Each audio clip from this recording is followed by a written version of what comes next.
여러분 안녕하십니까? 박영환입니다. 한 주간 있었던 정치권의 뜨거운 이슈를 다뤄보는 국민 맞수 시작합니다. 자, 정치권에 폭풍이 몰아닥쳤습니다. 김건희 여사 공천 개입 의혹의 핵심 인물인 명태균 씨와 윤석열 대통령이 직접 나눈 통화 녹취가 공개가 됐습니다. 자, 이 때문에 이제 국정농단, 탄핵 같은 민감한 이슈가 부상되면서 일각에서는 판도라 상자가 열린 거 아니냐 이렇게 얘기를 하기도 합니다. 김영선 회조라해 평생 은혜 잊지 않겠어요. 이런 내용이었습니다. 자, 오늘 맞수 두 분 소개를 합니다. 강성만 금천 당협위원장 나오셨습니다. 반갑습니다. 네, 안녕하세요. 자, 이에 맞서 최영선 민주연구원 부원장입니다. 안녕하세요. 네, 반갑습니다. 자, 바로 첫 번째 주제 만나보시죠.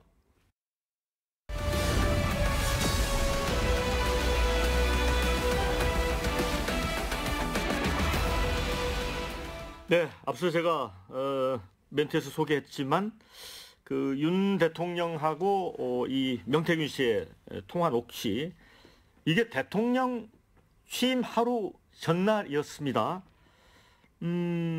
당선자 신분 때 녹취 같은데, 그런데 이제 여사가 명태균 씨와의 어떤 대화에서 공천에 개입했다는 그런 의혹이 많이 불거진 상태였는데, 여기 이제 대통령 녹취가 바로 나오면서 연결이 됐단 말이죠. 이거 어떻게 보세요, 이런 상황을? 판도라의 상자가 3개가 있는데요. 네. 그중에 하나가 열렸다고 봅니다. 앞으로 2개가 더 있습니까? 그렇습니다. 왜냐하면 2024년 총선 과정에 김영선 의원이 김해로 옮겨가는 과정에 김건희 여사가 어떻게 영향을 미쳤느냐. 우리가 처음에 지난 9월 5일 날 이 명태균이라는 사람이 언론에 등장했을 때 관심을 가졌던 분야는 여기였습니다. 이 부분과 관련돼서는 아직 판도라 상자가 열리지 않은 상태고, 이 얘기를 추적하다 보니까 2022년 대선 당선되고 나서, 그리고부터 명태균 씨와 김건희 여사가 그 전과 전후로 굉장한 정도의 그 연락을 주고받으면서 뭔가 명태균 씨에 의존하는 듯한 그런 이야기들이 흘러나오면서 그 실체가 이번에 이제 판도라 상자가 열린 것이고, 그러면 이제 마지막 남은 판도라 상자가 뭐냐면, 이 명태균이라는 사람이 김건희 여사를 등에 업고 권세를 부리면서 어떤 일들을 벌였느냐, 뭐 국가 산단을 결정하는 데도 영향을 미쳤느냐, 아니면 박완수 경남지사 공천 과정에 대해 영향을 미쳤느냐 등 여러 분야에서 김건희 여사를 등에 업고 호가호위하던 명태균 씨와 관련된 내용도 오늘까지 일부가 공개되긴 했지만 아직도 판도라 상자가 덜 열린 상태이기 때문에 3개 중에 하나만 열렸다, 이렇게 볼 수 있을 것 같습니다. 강성만 위원장님은 그 녹취 듣고 어떤 생각 드셨습니까?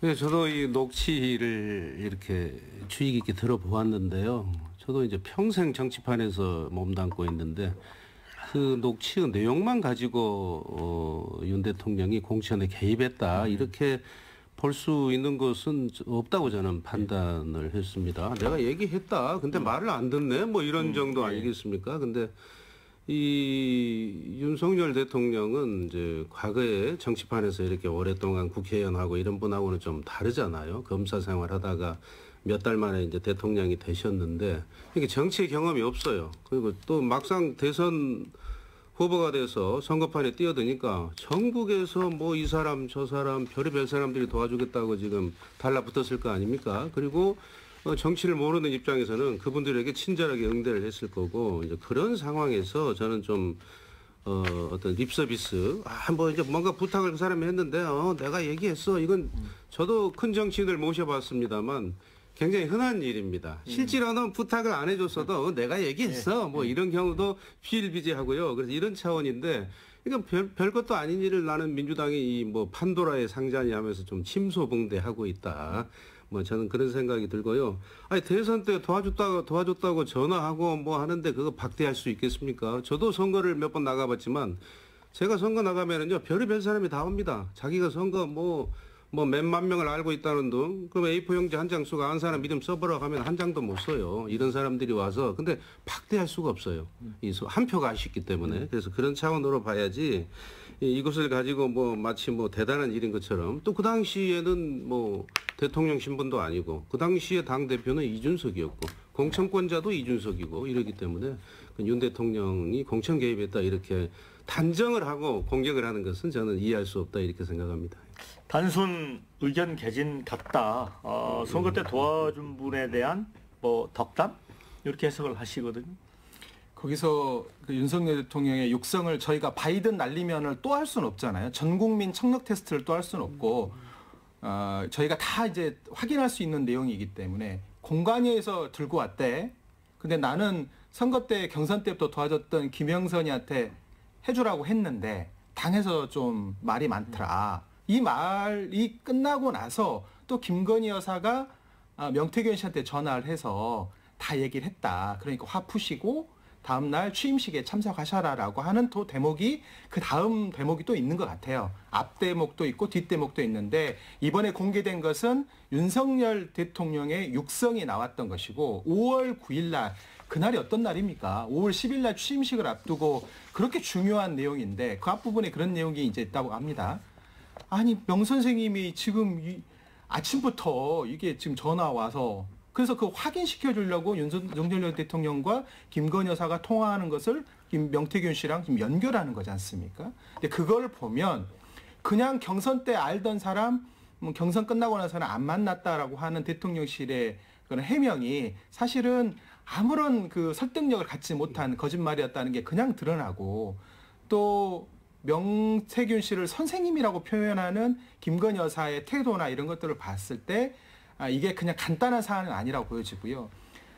대선 선거운동을 도왔던 것에 대한 보답으로 김영선 의원과 박완수 지사의 공천권을 준 것처럼 명태균 씨가 이야기를 했고 오늘 언론 보도에도 나왔습니다. 이런 것들을 종합해 보면 5월 9일 날 얘기는 했지만 실제로 결행된 것은 5월 10일이고 그 5월 10일 날은 대통령 신분이었지 않습니까? 그렇기 때문에 대통령 신분에 이게 영향력을 미치는 과정으로 본다면 이거는 공직선거법에 공직자로서 한 10년의 이제 공소시효가 되는 문제이기 때문에 이것들은 수사기관에서 꼼꼼히 따져봐야 될 거라고 보고요.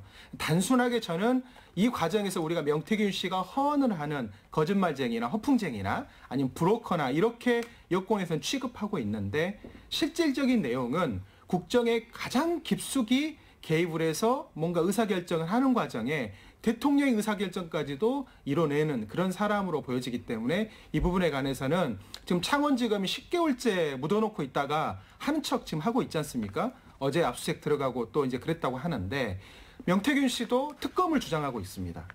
검찰이 선별적으로 본인의 그냥 몸만 걷어가는 방식으로 수사가 진행될 것 같으니 차라리 특검하자 이렇게 주장하고 있어서 여당 내에서도 이거를 그냥 마냥 그냥 덮으려고 하지 마시고 이거 특검으로 가자. 그래서 그 문제부터 꼼꼼히 따져보자 이렇게 저는 주장할 수 있을 것 같습니다. 명태균 이제 특검까지 들고 나오시려고 하는 것 같은데 이제 명태균이라는 사람 자체가 일종의 사자 아닙니까? 이분 뭐 전력을 보면은 뭐 브로커 역할을 많이 했잖아요. 뭐 창원 뭐 시 공무원한테도 승진시켜 준다고 하면서 저지른 어떤 전과도 있고. 그리고 그래서 이분의 말을 뭐 100% 신뢰하고 이렇게 공격하는 그 민주당 행태는 저는 이해할 수 없고요. 명태균 씨가 지금 특검을 하자고 하고 이런 이유는 뭐겠습니까? 검찰이 잡아가려고 하니까 안 잡혀가려고 나 잡아가면 가만 안 있겠다. 일종의 이런 행태를 보이고 있는데 이 사람이 이런 걸 가지고 윤 대통령을 뭐 전적으로 이렇게 그 공천 개입했다고 몬다는 것은 저는 이해할 수 없고요. 제가 그 대선 후보 때 윤석열 대통령하고 이렇게 점심을 먹어본 적이 있어요. 일부 몇 사람하고. 근데 윤 대통령이라는 분이 역시 정치를 안 해봐서 굉장히 화통합디다. 여러 가지 얘기를 혼자 막 이 사람 저 사람한테 하셔요. 저 같은 사람에게도. 그래서 그거 보고 이분이 거침이 없는 분이구나. 이런 나한테도 뭐 저런 얘기가 예를 들어서 그때 안철수 후보와의 단일화 얘기도 막 해주시고 이러시더라고. 그래서 이제 그런 어떤 덕담의 차원으로 저는 이게 판단이 되고요. 옛날 박근혜 전 대통령의 경우하고는 차원이 다릅니다. 그때 박근혜 전 대통령은 이제 청와대에서 예산으로 여론조사를 했고 그 여론조사 결과를 당에 전달을 하고 뭐 진박감별을 하고 이렇게 공천에 엄청난 압박을 했기 때문에 그걸 공천 개입이라고 선거 개입이라고 했지. 이 윤 대통령은 이 지나가는 전화 받고 아는 사람이 뭐 선거 때 도와줬다는 사람이 전화해서 덕담 한마디 해준 거 아니냐. 이걸 가지고 너무 확대하고 있다. 저는 이런 생각이 들고 그렇게 따지면 지난번 총선 때 민주당이야말로 이재명 대표가 다 공천한 거 아닙니까? 뭐 전략 공천위원장이라고 뭐 안규백 위원이 전략이란 게 뭡니까? 그냥 갖다 꽂는 거 아닙니까? 수많은 사람들이 그때 불만을 토로하고 반발하고 했지 않습니까? 권한이 있는 자잖아요. 아니 어쨌든 전략이라는 게 근데 이 공천이라는 게 대통령도요. 과거 민주당 출신 대통령도 마찬가지예요. 공천에 어느 정도 의견은 있었을 겁니다. 그것을 힘으로 눌러서 관철시켰냐 안 시켰냐의 문제지. 다 대통령이라고 해도 당원인데 무슨 의견이 없겠습니까? 그렇게 따지면 역대 대통령 측근들은 왜 다 공천받고 국회의원 됐습니까? 그렇게 한번 생각을 해보세요. 네. 자, 이제 좀 법적인 부분을 좀 들여다 보겠습니다. 이제 5월 9일 날 통화를 했고 5월 10일 날 이제 대통령이 취임을 했습니다. 또 그날 공천장을 받았어요. 그래서 지금 친윤의 권성동 의원 검사 출신이죠. 이분은 이게 법적인 문제가 없다 이런 입장입니다. 그런데 반면에 또 법률에 이제 고도의 연관성이라는 표현이 있더라고요. 고도의 연관성. 그러니까 5월 9일 날 그렇게 통화를 했고 10일 날 공천을 받았으면 그 행위가 발생한 거하고 연관이 고도로 돼 있다 이렇게 봐야 된다. 어떻게 보세요? 그러니까 5월 9일은 힘이 가장 사실은 윤석열 대통령 힘이 있을 때입니다. 취임 전날이고 모든 권력이 다 윤석열로 집중되는 이제 정권이 어떻게 보면 넘어가는 교체하는 그 정점에 있었던 시절이기 때문에 그 시점에 공관위에서 들고 왔다는 거 아닙니까? 그리고 실제 영향을 미치는 시점은 5월 10일. 그러니까 이게 5월 9일과 10일이 공무원인 신분이냐 아니냐로가 보면 안 되는 것이고 그 집권 여당의 권력이 어디서 제일 정점이고 그 정점의 행태가 어떻게 결과로 나오느냐 이제 이 과정을 저희가 면밀히 들여다봐야 되기 때문에 이 대통령의 영향력, 이 영향력이 5월 9일부터 5월 10일 그리고 지방선거 공천하는 과정까지 깊숙하게 영향을 미쳤다라는 게 이제 민주당의 생각입니다. 근데 이것은 이제 판도라의 상자가 열렸다는 것은 무슨 얘기냐면 이거로 끝난다라는 게 아닙니다. 그리고 명태균 씨가 이야기하는 내용도 이 한 건으로 끝나지 않습니다. 지금 여러 건들이 나오고 있죠. 강원지사 얘기도 나오고 있고 그리고 창원 시장 그리고 경남지사 얘기까지 막 나오고 있는 거기 때문에 이건 이제 시작에 불과하다 이제 이렇게 말씀드리는 거고 그래서 이 한 건만 가지고 집권 여당이 판단하시고 발언하시고 법리적인 해석을 하신다 그러면 그런 큰 코 다칠 일이 곧 벌어질 수 있다. 저는 이렇게 말씀드릴 수 있을 것 같습니다. 언제부터 민주당이 명태균이라는 그런 사람을 이렇게 신주단지 모시듯 모시고 정치를 하는지 참 저도 참 그런 묘한 느낌이 드네요. 이게 꼭 윤 대통령이 이 공천에 개입했다는 걸 전제로 하고 뭐 법률적인 문제를 따지는 것 같은데 저는 이거 따질 것도 없다고 생각을 해요. 당선자 시절에 뭐 전화 한 통 받고 또 이제 자기 부인하고 이렇게 소통을 하고 또 부인이 옆에서 또 그때만 해도 명태균 씨 뭐 이렇게 좀 편을 드니까 알았어 하고 이렇게 처신했을 수도 있는데 이것이 덕담이었는지 실제로 무슨 이 용산에서는 이미 개입한 사실이 없다고 얘기했잖아요. 보고받은 적도 없고 지시한 적도 없다. 근데 자꾸 명태균 씨 얘기만 듣고 뭐 공관위에서 보고를 받았느니 지금 이렇게 주장을 하는 것 자체가 아직은 팩트로 확인되지도 않는 사실을 가지고 말씀하시는 거고 그래서 저는 이제 이 문제는 그 당시 대표가 이준석인데 이준석이가 공천권자 아닙니까? 아까 이재명 대표가 공천권자라고 하셨잖아요.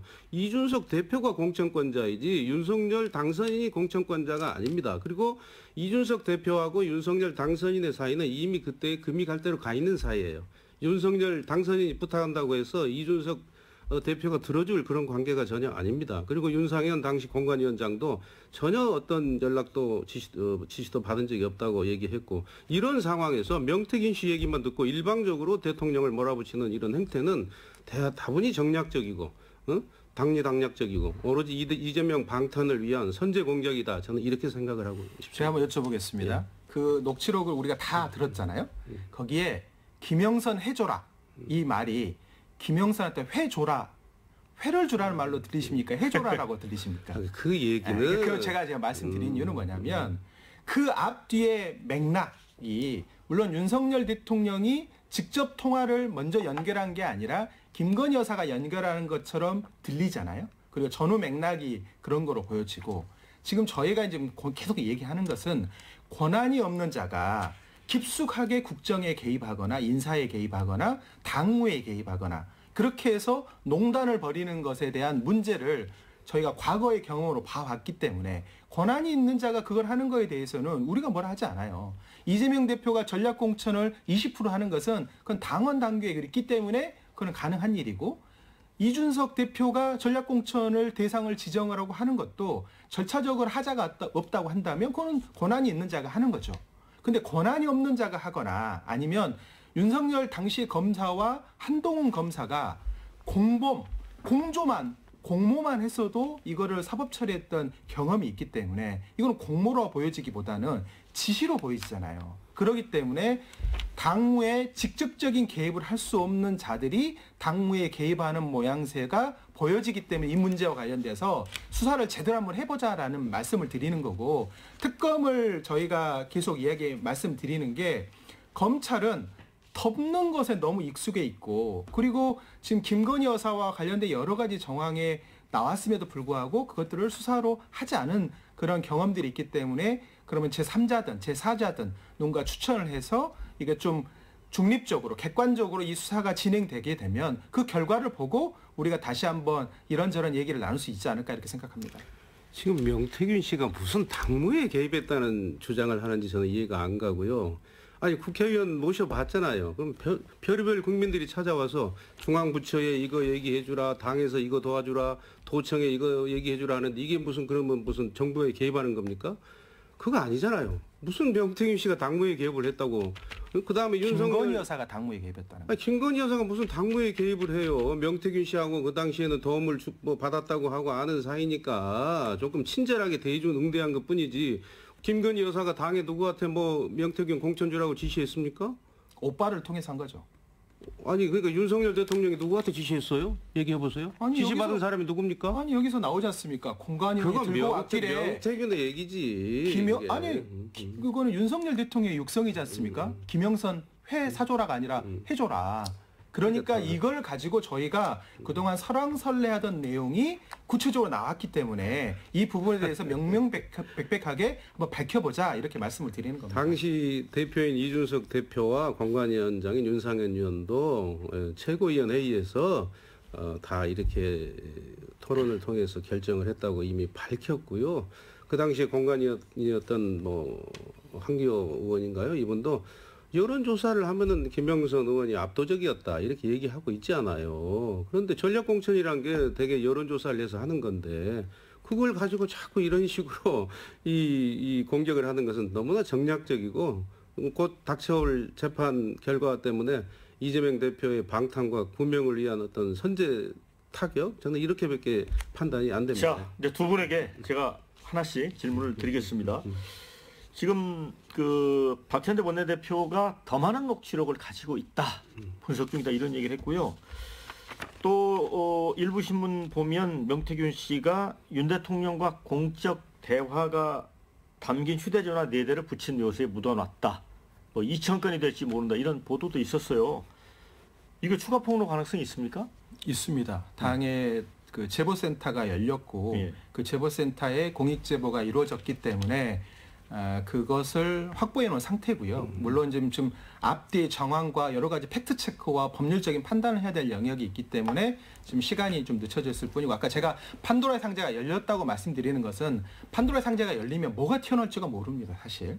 그리고 명태균 씨가 동아일보 인터뷰에서 무덤 아버지 묘소에다 4개를 묻어놨다고 했는데 얼마 전에 또 CBS하고 인터뷰에서는 그거 묻어놓은 거 파기하러 간다. 또 그렇게 얘기하고 그날 오전에 검찰에서 압수수색이 들어간 거거든요. 그러니까 지난번 1차 압수수색 때는 깡통폰 제출해가지고 사실 압수수색이 지금 하나만한 꼴이 돼버렸는데, 최근에 이제 너무나 많은 이제 얘기가 나오고 또 대통령 육성이 담긴 녹취 파일이 나온 상태이기 때문에 검찰도 그냥 마냥 묵혀놓을 수가 없어서 압수수색이 들어갔지 않습니까?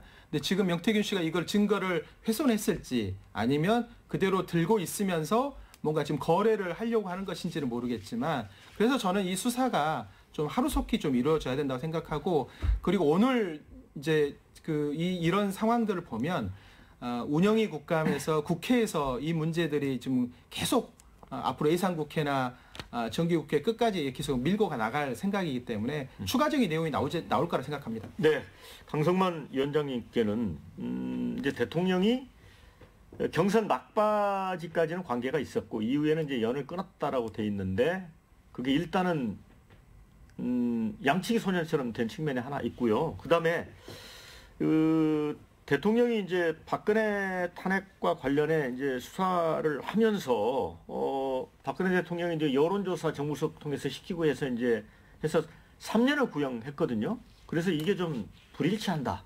그 부분에 대해서는 어떻게 보세요?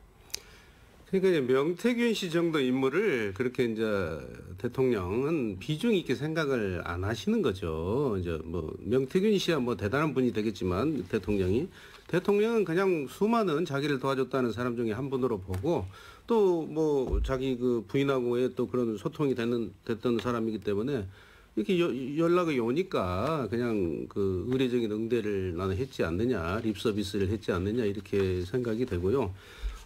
박근혜 대통령 경우는 제가 아까도 설명을 드렸지만 이번하고는 뭐 완전히 케이스가 다르잖아요. 그건 청와대가 조직적으로 국가 예산으로 여론조사를 하고 그 결과를 당에 통보하고 결과가 이렇게 나왔으니까 이렇게 공천을 해라 이런 어떤 압박을 가하고 뭐 진박 감별이니 뭐 이런 용어까지 등장을 언론에 하고 이런 상황이고 이것은 그냥 그 당선인 시절에 저는 뭐 그런 사람들이 그런 어떤 부탁이 있었는지 모르지만은 그냥 그래 알았다 뭐 대선 때 도와준 사람 내가 박대할 수 없으니까 그래 알았어 얘기했어 실제로 얘기했는지 안 했는지도 지금 모르는 거예요. 이게 명태균 씨의 그런 주장이고 뭐 야당의 공격이지. 그렇기 때문에 차원이 저는 전혀 다르다 이렇게 생각을 하고 있습니다. 네, 두 분께 또 짧게 한 단답으로 답변을 해주세요. 예.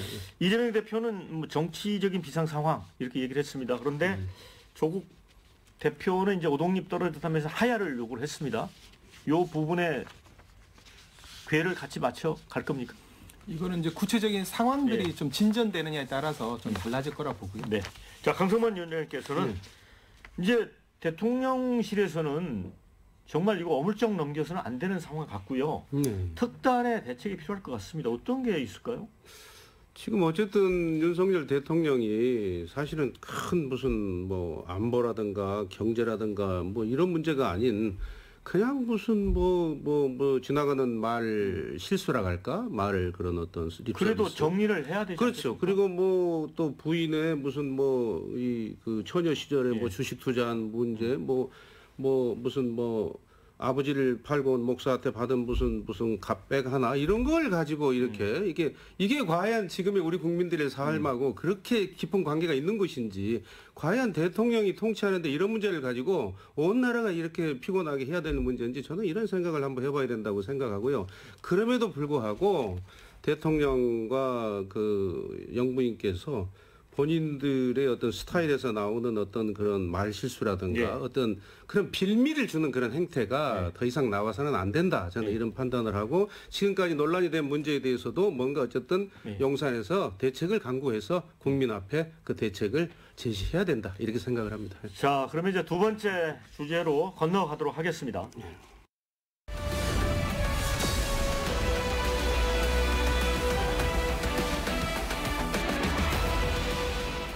네, 이제 11월은 윤석열 대통령 부부에게도 가혹한 시련이 있을 걸로 이제 예상이 됩니다. 그런데 취임 100일을 넘은 이 한동훈 대표도 당내 리더십 문제, 또 같은 여당 내에서의 분열, 또 대통령과의 갈등, 이것 때문에 좀 앞이 보이지 않고 있고요. 이재명 대표는 두 개 재판 15일, 25일 또 1심 선고가 있습니다. 또 이 재판 결과에 따라서는 여러 어떤 정치적인 상황에 어떤 변화가 예상이 됩니다. 자, 먼저 한동훈 대표와 관련해서 명태균 여론조사 조작 의혹을 겨냥해서 이야기했을 뿐 사실 대통령과 명태균 씨의 통화 내용에 대해서는 아직까지 입장을 밝히지 않고 있거든요. 왜 그럴까요?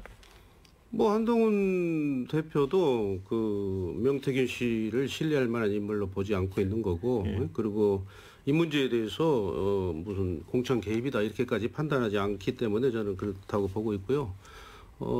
한동훈 대표가 지금 고민이 저는 많을 것이다 이렇게 생각을 합니다. 이 시점에서. 왜냐하면 변화와 쇄신, 뭐 국민 눈높이 이런 말씀을 하셨는데 이것도 되게 주관적인 것이잖아요. 한동훈 대표 본인의 주관적인 거고 사실은 지금 대통령과 또 이 당이 굉장히 어려운 시기인데 이 사실은 뭐 국회를 192석이나 야당이 장악하고 사실이 아닌 것도 사실인 것처럼 만들어버릴 수 있는 힘을 가진 야당이 저런 어떤 정략적인 공격을 하고 있는 이런 어려운 시기에 한동훈 대표가 대통령을 좀 도와줘야 되지 않느냐. 저는 영상과 좀 보조를 맞춰야 되지 않느냐. 그리고 한동훈 대표 측근들도 좀 고민을 해보셔야 돼요. 한동훈 대표의 지금과 같은 행보가 과연 한동훈 대표가 대권으로 가는데 도움이 될 것인가 이런 것도 한번 자문해 보시고 반문을 해보실 필요가 있다고 생각하고요. 특히 이재명 그 대표하고 만난다느니 이런 문제 이건 이재명 대표가 자꾸 그 이간책을 쓰면서 러브콜을 하는 거예요. 예. 민주당의 유인책에 이거 말려들어서 되겠습니까? 여당의 대표가 대통령하고 하나가 돼서 지금은 야당의 저 거친 공격을 정략적인 저는 당략적인 공격을 막아내야 될 시기지 당의 내분을 일으킬 시기가 아니잖아요. 민주당이 이렇게 이 던진 낚싯밥에 걸린 물고기 신세가 돼서야 되겠습니까? 저는 그래서 한동훈 대표가 좀 고민을 많이 하셔서 지금의 상황을 냉철하게 판단해서 대통령을 좀 도와줘야 된다 생각합니다. 네, 최영선 부원장님. 네. 한동훈 대표는 지금 유구무원이죠. 할 말이 없습니다. 어떻게 전개될지가 예측이 가능해야지 이야기를 할 수 있는데 지금 이 상황은 녹취가 하나로 끝날 것 같지도 않고 앞으로 추가적으로 어떤 내용이 나올지를 알 수가 없기 때문에 그것도 용산을 마냥 편을 들 수도 없고 공격할 수도 없고 그런 어떤 지금 상황에 놓여졌다고 보여지는데요. 국민의힘 당직자가 이런 얘기를 했다 하더라고요. 그러니까 지금 한동훈 대표의 침묵이 계속 길어지고 있는 이유는 앞으로 상황이 어떻게 전개될지 모르기 때문이다라고 이제 얘기했는데 그게 한동훈 대표의 지금 심정이지 않을까 생각하는데 근데 한동훈 대표가 그래도 집권 여당의 대표고 이 난국을 수습하려고 한다면 본인의 입장을 얘기해야 됩니다. 이것을 그냥 막연하게 자기가 주연이 아니라 조연처럼 있을 거면 굳이 당 대표로서 저렇게 집권 여당을 끌고 갈 수 있을 거라고 생각한다면 그건 큰 오산이고 이 국면을 수습할 수 있는 대책을 내놔야 되거든요. 그러니까 지금 상황을 보면 누가 보더라도 이게 국민들이 의혹을 갖고 있고 그 의혹이 대통령 입을 통해서 흘러나온 상황이기 때문에 이거를 마무리를 좀 갈무리를 지으려면 한번 깔끔하게 수사를 통해서 이걸 정리를 해야 된다고 생각해요. 그러니까 이거를 막을 수 있다고 생각하지 않다고 보고 그래서 한동훈 대표가 김건희 여사와 관련된 3대 조건을 걸었던 것처럼 이 문제와 관련돼서도 본인의 입장을 얘기하고 대통령실에도 촉구를 하고 야당과도 이 문제를 풀기 위한 어떤 국회 차원에서의 어떤 대응 방안들을 같이 모색할 시점이 됐다. 이게 그냥 그 자체로 헤어질 결심을 어떤 내밀하게 밖으로 표현하는 게 아니라 이게 정치를 하는 정도를 걷는 길이다. 이렇게 저는 조언을 드리고 싶습니다. 자, 이제 그 녹취가 공개되면서 한동훈 대표 입장에서도 이재명 대표와 회담을 고민해야 되는 지점이 와 있는 것 같거든요. 이 상황에서 또 15일, 25일 또 재판도 있고 이렇게 되다 보니까 오히려 이제 회담이 좀 물 건너간 게 아닌가라는 분석도 있는데 어떻게 보세요? 물 건너가야 마땅한 거 아닙니까? 이 상황에서 그럼 이제 야당 대표를 만나서 무슨 얘기를 하시겠다는 거예요. 지금 야당이 장애투쟁을 지금 시작하고 있고 이재명 대표의 선거를 앞두고 극한투쟁을 하고 나오는 상황에서 야당 대표를 만나서 극한투쟁을 하지 말라고 설득을 하실 겁니까? 뭐 때문에 만나시겠다는 건지 저는 이해가 안 되고요. 오히려 그것이 지금 이 자리에서도 지금 우리 최 부원장님이 우리 당의 이간책을 계속 쓰고 계시지 않습니까? 이게 헤어질 결심까지 표현하면서 그러니까 이렇게 한동훈 대표가 가서는 한동훈 대표의 정치 미래도 그렇게 박지 못할 것이다 이런 생각이 들고 오히려 지금 한동훈 대표가 특감 하는데 특감은 오히려 민주당이 반대하는 그런 모양새 아닙니까? 특감을 찬성하면은 특검이 초점이 흐려질까 봐. 그러니까 이런 것도 한번 보시고 이 한동훈 대표는 굉장히 신중한 판단이 필요하다고 생각을 합니다. 그러니까 한동훈 대표가 이제 이번 사건 터지면서 운신의 폭이 더 좁아져 버린 거죠. 네. 그런데도 불구하고 지금부터 이제 예산 국회와 법안 국회가 진행되잖아요. 사실은 국회가 성과를 내는 유일한 시점입니다. 그래서 이 과정에 여당이든 야당이든 민생 문제와 관련돼서 뭔가 국민들에게 일이 되는 거를 보여드려야 되는데 집권 여당은 일을 되는 모습을 지금 못 보여주고 있기 때문에 여야가 국회에서 입법과 예산을 가지고 성과를 내는 모습을 보여주려면 한동훈 대표와 이재명 대표가 만나야 되고 만나서 대화를 나눈 것이 정치다 이렇게 말씀드리겠습니다. 자, 이번에는 이재명 대표 얘기 좀 해보겠습니다. 이제 두 건의 1심 재판 앞두고 있다 말씀을 드렸는데 민주당 이제 초재선 의원들 사이에는 이재명 대표 무죄 호소 릴레이, 그러니까 이 사진을 찍어서 이제 SNS에 올리더라고요, 인증샷을. 그래서 증거 조작, 정치 기소 이런 문구가 담겨 있는 내용입니다. 그런데 지금 한 20명 남짓 참가를 했습니다. 그런데 자, 국회의원이 대표의 사적인 법적 재판 다툼에까지 나서는 게 온당하냐, 또 이런 여론도 있는 것 같습니다. 한마디로 코미디죠. 코미디고 국회의원 한 사람 한 사람이 헌법기관인데 이재명 대표가 뭐 죄가 없다고 뭐 릴레이 서명을 하고 하는 것 자체가 저는 정말 국민들이 보면은 지나가는 소도 웃을 일이다 이런 생각이 들고요. 뭐 이재명 수령님에 대해서 충성 경쟁 시키는 거 아닙니까? 서명 너 할 거야 안 할 거야? 너 안 하면 알지? 뭐 이런 식 아닙니까? 저는 정말 이것은 이 국민의 정당을 자처한다면 해서는 안 될 행태라고 보고요. 이재명 대표 선고가 이제 15일 날 있고 25일 날 있고 또 계속 줄줄이 재판이 있는데요.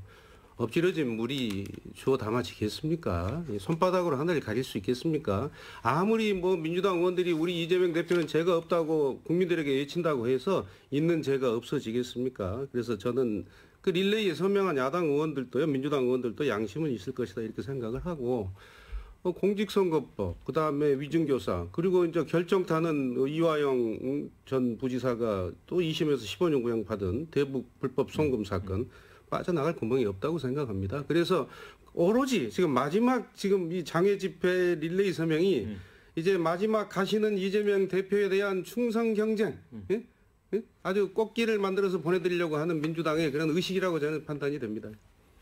뭐 지지자들이나 그 국회의원들이나 당원들이 각자 갖고 있는 판단의 영역에서 재판부가 결정이 내리기 전에 의견을 표현하는 것은 그 민주국가에서 당연한 저는 절차라고 생각하고요.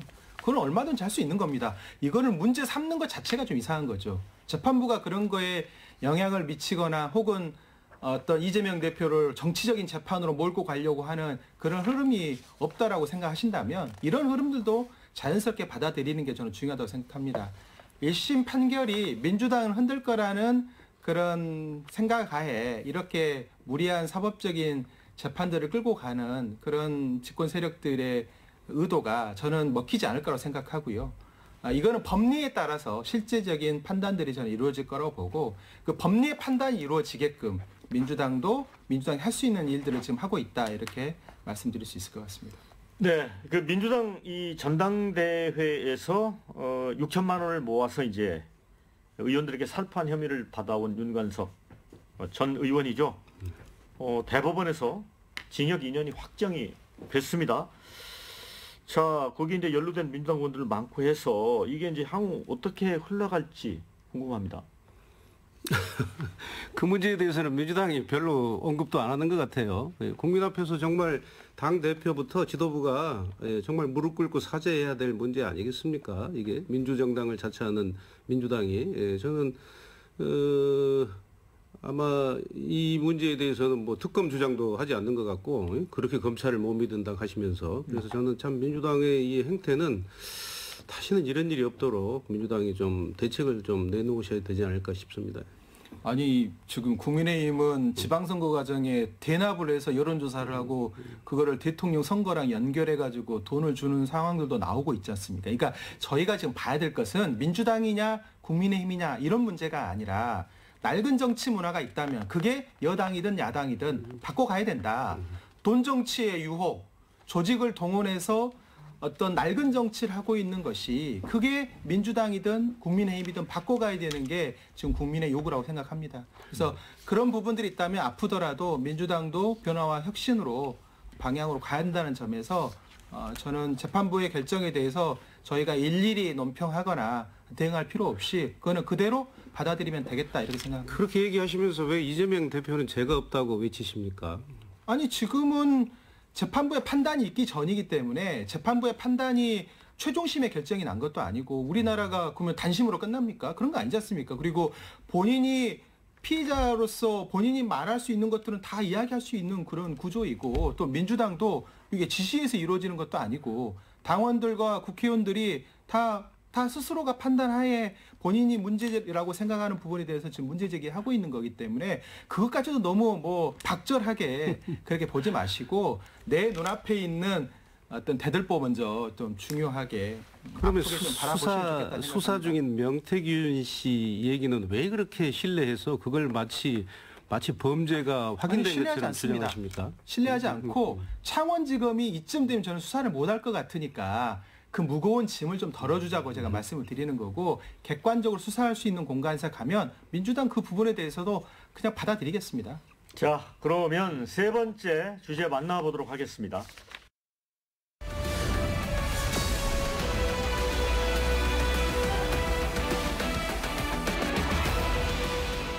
네, 지금 이제 11월에 우리 안보 지형을 뒤흔들 만한 일들이 이제 예고돼 있고 또 벌어지고 있습니다.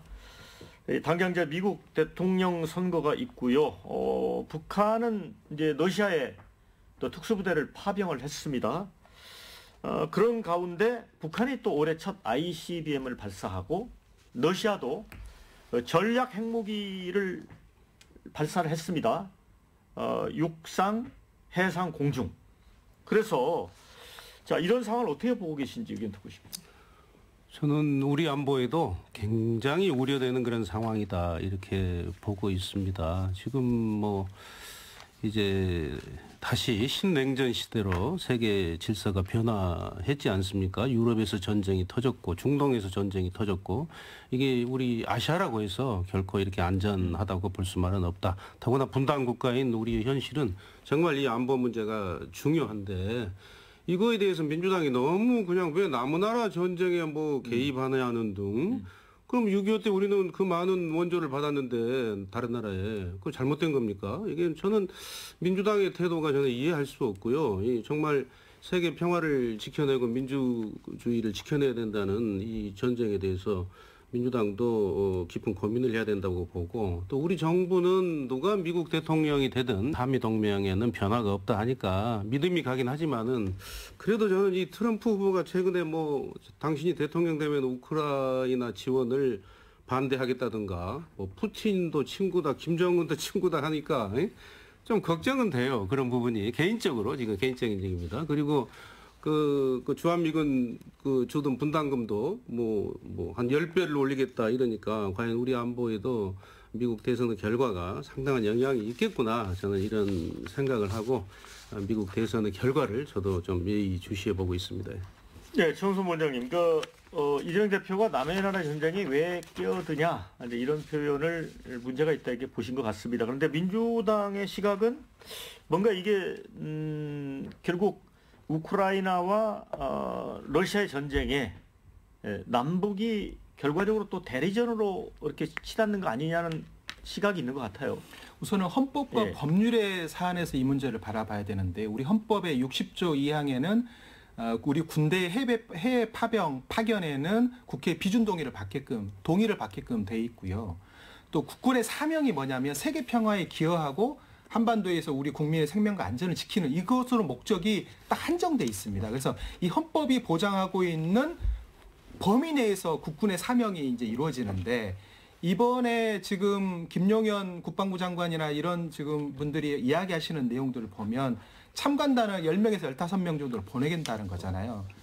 우리가 국군을 파병할 때는 세계 이제 평화에 기여한다는 게 유엔에 따라서 유엔 안보리 결의에 따라서 평화유지군을 보내거나 그건 PKO 법이 있습니다. 그러지 않는다고 한다면 다국적 결의에 의해서 유엔에서 뭔가를 해야 되는데 할 수 없는 상황에 다국적 결의에 의해서만 우리가 파병이 이루어지게 됩니다. 근데 지금 이 사안은 우크라이나와 러시아 전쟁인데 여기에 지금 유엔이 개입되지도 못하고 있고 나토도 개입하지 않고 있습니다. 그러니까 우크라이나와 지금 러시아와의 전쟁의 과정에 대한민국 국군이 파병을 할 수 있는 헌법적인 법률적 권한이 없습니다. 근데 그거를 훈령이라고 하는 국방부 장관의 어떤 작은 어떤 범주 내에서 헌법과 법률에 보장하지 않는 범위 내에서 지금 이야기를 하시고 있기 때문에 민주당이 지금 이야기하는 것이고, 이게 러시아와의 우리가 지금 적대적 관계로 너무 깊숙하게 갔을 때 한반도에 미치는 영향이 너무 크기 때문에 이 문제와 관련돼서는 국회에서 꼼꼼히 따지지 않으면 앞으로 우리에게 미칠 파급력이 크다는 점들을 민주당이 지금 우려하고 있는 것이고, 그거는 보수 언론들이나 지금 많은 분들이 그 부분에 대해서도 사실은 동일한 이야기를 하고 계셔서 이거를 그냥 한번 대통령의 결심이나 어떤 국방부 장관의 결심만으로 이렇게 무리한 불장난을 하면 안 된다. 저는 그렇게 생각합니다. 그러니까 민주당은 참관단 파견을 사실상 파병과 동일한 걸로, 그러니까 군대 보내는 것처럼 그렇게 인식하고 있는 것 같거든요. 그런데 김영현 국방장관은 미국 방문해서 이제 안보 협의를 거쳤는데 안 보내는 건 직무유기라는 이제 표현을 했습니다. 네. 그 미국과도 약간 협의를 거쳤다는 얘기인가요? 그렇죠. 예. 저는 자꾸 사실과 다른 얘기를 하시니까 언제 윤석열 정부가 국군을 파병한다고 했습니까? 자꾸 파병 지금 얘기하시는데. 국방부 장관이 보내겠다는 분이 군인입니다. 아니, 보세요. 전황 분사관이나 참관단에는 민간인도 갈 수 있고 하는 거지. 왜 꼭 군인만 갑니까? 다 섞여서 갈 수도 있는 거고. 어떻게 구성됐는지도 아직 안 나오잖아요. 근데 저는 얼마든지 전황 분사관 보내는 것은 가능하다고 봐요. 무장한 군인을 보내는 게 아니잖아요. 지금 북러의 이 야합은 우리 한반도뿐만이 아니라 세계 평화를 위협하고 있어요. 우리도 그 속에 살고 있고, 그런데도 불구하고 강 건너 불구경하듯 그렇게 지금 해서는 저는 안 된다고 생각하고, 저는 우크라이나에 파병은 못하더라도 파병은 국회 동의가 있어야 되니까 이건 어렵지요. 쉽지 않죠. 192석을 장악한 야당이 해주겠습니까? 그러나 참관단이나 전황 분석관이나 이런 것은 얼마든지 현행법으로도 보낼 수가 있고요. 또 우리가 우크라이나에 방어용 무기는 전 도와줄 수 있다고 생각합니다. 공격용 무기는 보내서는 안 되겠죠. 예? 살상 무기는 공격용. 그러나 포가 날아왔을 때 방어할 수 있는 무기 정도는 도와줄 수 있다. 이런 개념을 가져야지 아무것도 안 된다. 우크라이나하고 손 떼라. 뭐 이런 얘기를 하시면 저는 안 된다고 생각합니다. 우크라이나 손 떼라는 얘기가 아니라 제가 말씀드린 것처럼 국군의 사명은 분명하게 헌법과 법률로 규정돼 있다. 우리는 해외 파병법이 없어요. 해외 파병법이 없기 때문에 국회의 동의를 받는 헌법의 범주 내에 있는 사안만 우리는 가능할 거고, 그 군사와 관련된 작전과 관련된 내용들은 그거는 민간인이 아니에요. 그러니까 지금 국방부 장관이 보내겠다라는 게 민간인이 아니에요. 그냥 그거를 호도하시면 안 되고, 그리고 그걸 보내는 사례가 과거에 있다고 했지만 다 개인 파병도 PKO 법과 그리고 다국적 결의에 의한 우리의 파병만 있었을 뿐이지, 이렇게 전장 환경에 그냥 무방비 상태로 우리가 파병하는 경우는 없다. 저는 그렇게 말씀드리는 거고, 민주당이 주장하고 있는 내용도 이런 부분이다고 제가 말씀드릴 수 있을 것 같습니다. 네, 그런데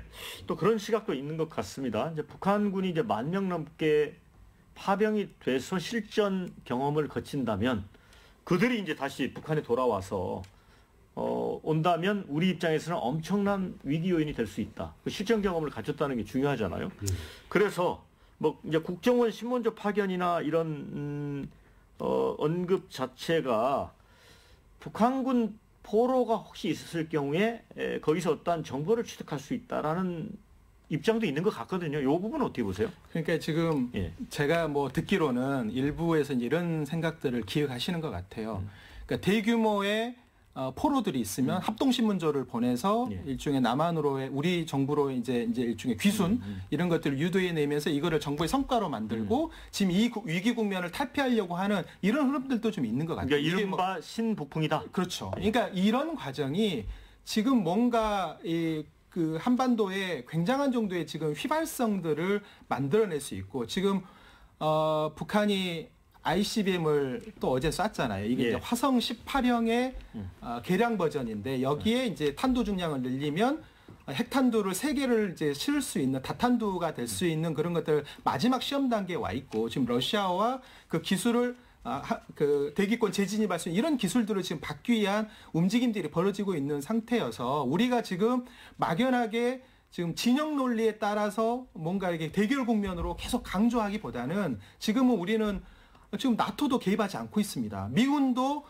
우크라이나에 러시아에 지금 본토까지 들어간 거에서 반대하고 있거든요. 왜냐하면 이게 계속 확전 국면으로 갔을 때는 우리가 예측할 수 없는 상황을 갈 수 있기 때문에 그런 측면도 좀 있고, 트럼프가 지금 대통령이 많이 된다고 그러면 이 국면들을 지금 아예 그냥 멈추게 만들 그런 우려들도 있기 때문에 이런 것들을 좀 고려해서 판단해야 된다. 그러려면 좀 냉각기를 가지고 국회에 충분한 동의 절차를 거쳐서 한반도에 전면에 걸려있는 문제일 수도 있기 때문에 그렇게 좀 하나하나 디딤돌을 징검다리를 두드려가면서 저는 갈 필요가 있다 이렇게 말씀드릴 수 있을 것 같습니다. 민주당이 뭐 햇볕 정책을 했음에도 불구하고 북한은 핵무기를 완성해서 우리 한반도의 평화를 위협하고 있습니다. 언제까지 민주당처럼 북한의 비유나 마치고 읍소하는 전략으로 한반도의 평화를 유지하겠다는 것인지 이 한반도 평화는 공포의 균형을 통해서만 유지될 수 있다고 봅니다. 저들이 핵을 가졌기 때문에 우리도 핵에 버금가는 그래서 현무 파이브가 나왔지 않습니까? 이런 어떤 무장을 갖춰야만이 이게 서로 전쟁을 못하는 것이고 러시아하고 또 적이 돼야 됩니까? 네, 중국하고 적이 돼야 됩니까? 또 지금 이 나토나 미국이 뭐 그 파병 안 했다 우리는 뭐 파병을 했습니까? 우리가 뭐 우크라이나에 지금 뭐 전쟁에 개입하고 있습니까? 그거 아니잖아요. 아니 대통령이 마치 살상 무기를 줄 것처럼 얘기하고 군을 파병할 것처럼 얘기하니까 지금 무기는 줘서는 안 된다고 생각을 한다니까요. 그러나 방어용 무기는 줄 수 있다 저는 그렇게 생각을 해요. 우크라이나가 자국을 방어하는 무기는 줄 수 있다 이렇게 생각을 하고 적어도 우리가 참관단을 보내는 문제는 뭐 법률적으로 뭐 된다 안 된다 지금 논란거리인데 적어도 미국이나 유럽의 서방의 우리 우방국들하고 적어도 타협이 된 상의가 된 문제라고 저는 판단을 합니다. 그렇기 때문에 민주당이 그럼 아무것도 우크라이나를 돕지 말고 그냥 손 놓고 구경만 하자 지금 이런 얘기입니까? 어떻게 하실 거예요? 우크라이나 국제사회랑 같이 움직여야죠. 우리 같이 혼자 스스로 판단할 수 있는 국제사회는 문제가 어디를 말합니까? 러시아를 말합니까? 우리 헌법과 러시아와 법률에 함께 움직여야 어긋나는 됩니까? 문제를 만약 김용현 장관 이렇게 하셨잖아요. 직무유기다. 예. 그걸 하시게 되면 직권남용과 위헌적 상황에 놓이게 된다. 저는 이렇게 말씀을 주장이죠. 저는 강하게 말씀드리겠습니다. 민주당의 뭐 주장이지 그건 뭐 법률적으로도 예. 그런데 예를 들어 아까 제가 말씀드렸지만 북한군 만여 명이 가서 실전 연습을 하고 돌아왔을 경우에 한반도의 안보 위기 요인이 된다라고 말씀을 드렸는데 그런데 우리가 그러면은 러시아하고 북한 간의 어떤 지금 합의된 사항에 대해서 지렛대로 쓸 수 있는 카드가 없잖아요. 그래서 아마 이제 살상무기 검토도 나온 것 같고 이제 참관단 파견 얘기도 나온 것 같습니다. 뭐 저는 잘하는 우리 정책이라고 판단합니다. 뭐 그 국군의 날 때 보셨지 않아요? 우리 현무 파이브 지금 북한은 굉장히 위협을 느끼고 있고 이게 핵무기에 버금가는 위력을 가진 미사일이라고 하지 않습니까? 지하 100m까지를 뚫고 들어가서 북한군의 지휘부나 핵시설을 파괴할 수 있는 이거 50발만 쏴버리면은 북한이 초토화된다고 그래요. 그래서 우리의 국방력은 그렇게 만만치 않는 그런 전력을 갖추고 있고 다만 이제 정보력이 지금 부족하겠죠. 그래서 북한군이 우크라이나에 와서 어떻게 전쟁을 하는지 이런 거에 대한 정보도 입수할 필요가 있고 또 이들이 돌아가면은 또 막강한 전투력을 갖출 수도 있잖아요. 그런 거에 대해서 어떻게 대비할 것인지 이런 부분에 대해서 우리 정부가 준비하고 대비하고 참관단이나 전황 분석관을 보내서 파악하겠다는 게 이게 과연 뭐 불법이라고 주장하는 민주당의 주장이 과연 설득력이 있다고 저는 생각하지 않습니다. 그러니까 그런 것 같아요. 이제 민주당의 입장은 이재명 대표도 얘기했지만 남의 나라 전쟁에 왜 끼어드냐 해서 일단 불개입. 우리는 이렇게 불개입하는 게 좋겠다라는 시각 같은데 또 일반 국민이 볼 때는 글쎄 그걸로 끝날까? 또 그런 의심을 갖는 분도 있거든요. 그러니까 군을 파병한다는 것은 굉장히 위험합니다. 그러니까 헌법에다 그걸 딱 명시해 놨습니다. 네. 그래서 그런 점에서 국민들이 생각하고 있는 것은 한반도의 위협입니다. 한반도에 어떻게 유증기가 꽉 차서 하나의 촉발로 인해서 유증기가 폭발해버리는 그런 위험에 빠질 수 있고 그렇게 되면 우리가 거스를 수 없는 그런 위기가 닥치기 때문에 그런 점에서 우려한 것이고 민주당이 자주국방과 우리 전투력을 늘리는 거에 대해서 우리가 그걸 비판하고 그러지 않습니다. 그리고 그것이 결국은 세계 평화에 기여하고 우리가 해야 될 일에 대해서 우리가 부정하고 있는 것도 아닙니다. 근데 이 상황이 과연 그런 상황인 거냐 냉정하게 판단을 하자라는 게 민주당의 이야기입니다.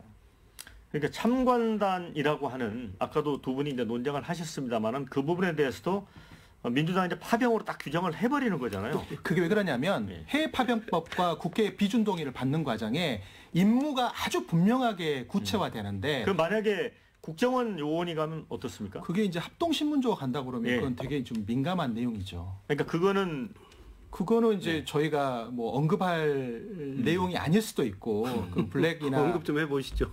아니 그러니까 블랙들이 움직이는 거에 대해서 저희가 언급한다는 자체가 그런 의미 없는 일이고 정보기관이 정보를 취득하기 위해서 하는 행동에 대해서 우리가 국민이 일일이 다 알 필요도 없지만 군은 다른 문제입니다. 이거는 제가 여든 야든 국군의 사명과 국군의 임무와 관련돼서는 우리가 이게 영웅주의나 혹은 이건 맹신주의에 빠져도 안 되고 면밀하게 문민 통제의 관점에서 군을 우리가 평화에 기여하고 한반도의 우리 국민의 생명과 안전을 지키는 영역으로 분명하게 하지 않으면 이 부분에 관해서 오해가 생길 수 있고 문제가 생길 수 있기 때문에 제가 이렇게 계속 강하게 말씀드리는 겁니다. 네, 그러니까 러시아가 대한민국을 교전 당사국으로 인식하는 일은 없어야 된다. 그런 말씀 같습니다. 자, 이제 시간이 많이 남지 않아서 한 50초씩 마무리 말씀 기회 드리겠습니다. 예, 지금 민주당은 오로지 이재명 대표의 이제 선거가 임박하니까 오로지 이재명 지키기, 뭐 방탄, 구명, 뭐 이런 쪽에 전념하고 있는 것 같습니다. 그래서 그 얼토당토하는 그런 트집 잡기, 마치 그냥 침소봉대 해가지고 엄청난 뭐 문제가 있는 것처럼. 그러나 사실 중요한 것은 방금 우리가 토론한 이런 국가 안보 문제, 그 다음에 민생 문제죠. 그래서 이런 쪽으로 민주당이 이제 앞으로 예산 뭐 국회가 오니까 좀 많이 협조해 주셨으면 좋겠고 192석의 힘으로 마음대로 하는 지금까지 행태를 조금 개선해 줬으면 하는 그런 바람입니다. 네. 그 문재인 정부 시절에 무슨 의사결정하는 과정에 여야 합의를 하려고 했고 또 여야 그 영수회담을 만들어서 문제를 해결하려고 노력을 했습니다.